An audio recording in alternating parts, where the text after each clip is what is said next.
Students, इस video में हम यूनिट स्ट्रक्चर ऑफ एटम का एनसीईआरटी न्यूमेरिकल सॉल्व करेंगे। स्टेटमेंट देखो क्या है। Calculate the number of protons, neutrons and electrons in bromine. हमने यहाँ पर प्रोटॉन निकालने हैं, न्यूट्रॉन निकालने हैं और इलेक्ट्रॉन निकालने हैं। ठीक है, तो सबसे पहले आपको पता होना चाहिए यहाँ पर जो ब्रोमीन का ये नंबर दिए हुए हैं ये क्या है। ये जो 35 है ये तो यहाँ पर क्या है, इसका एटॉमिक नंबर है। क्या है? Atomic number.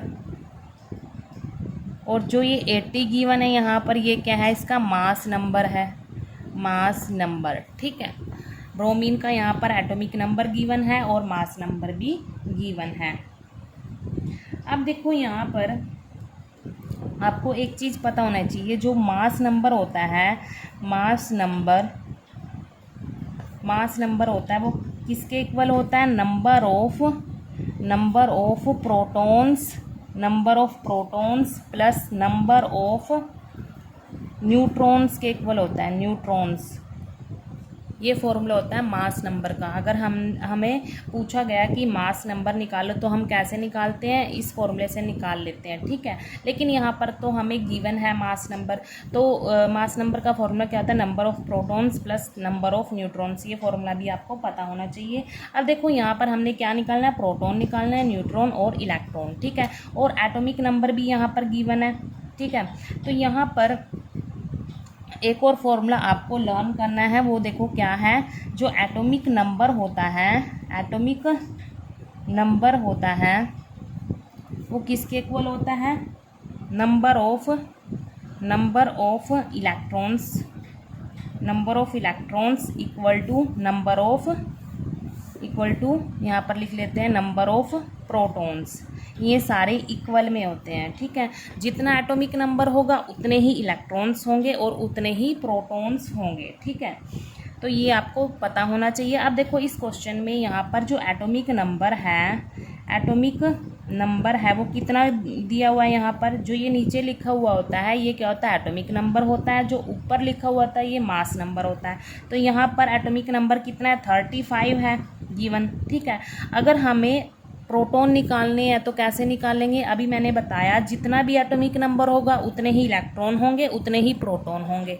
ठीक है, इस फॉर्मूले से हम कैलकुलेट कर सकते हैं। तो प्रोटॉन कितने हुए यहाँ पर? नंबर ऑफ प्रोटॉन्स भी कितने हुए? 35 हुए। और नंबर ऑफ इलेक्ट्रॉन्स भी कितने हुए यहाँ पर? 35 हुए। नंबर ऑफ इलेक्ट्रॉन्स भी कितने हुए? 35। अब बात आती है न्यूट्रॉन्स की। न्यूट्रॉन्स कैसे निकालेंगे? यहाँ पर देखो, न्यूट्रॉन्स निकालने का फॉर्मूला क्या होता है? नंबर ऑफ न्यूट्रॉन्स अगर हमने निकालने हैं तो उसके लिए हम फॉर्मूला यूज़ करते हैं क्या? जो मास नंबर होता है हमारे पास, या बोल सकते हैं एटॉमिक मास होता है इसका, जो मास नंबर होता है उसमें से हम क्या माइनस करते हैं? एटॉमिक नंबर को माइनस कर देते हैं। एटॉमिक नंबर को हम माइनस कर देते हैं। ये फॉर्मूला होता है न्यूट्रॉन्स निकालने का। मास नंबर में से हम एटॉमिक मास को हम माइनस कर देते हैं। तो मास नंबर कितना है यहाँ पर हमारे पास? 80 है, और इसमें से हम एटॉमिक नंबर माइनस कर देंगे। एटॉमिक नंबर कितना है? 35 है, तो कितना आएगा हमारे पास यहाँ पर? 45। तो ये क्या आ गए हमारे पास? नंबर ऑफ न्यूट्रॉन्स आ गए, नंबर ऑफ न्यूट्रॉन्स। ठीक है, देखो दोबारा यहाँ पर आपको ये पता होना चाहिए कि जितना भी एटॉमिक नंबर होता है उतने ही इलेक्ट्रॉन्स होते हैं और उतने ही प्रोटॉन होते हैं। उससे आपके इलेक्ट्रॉन्स प्रोटॉन्स निकल जाएंगे।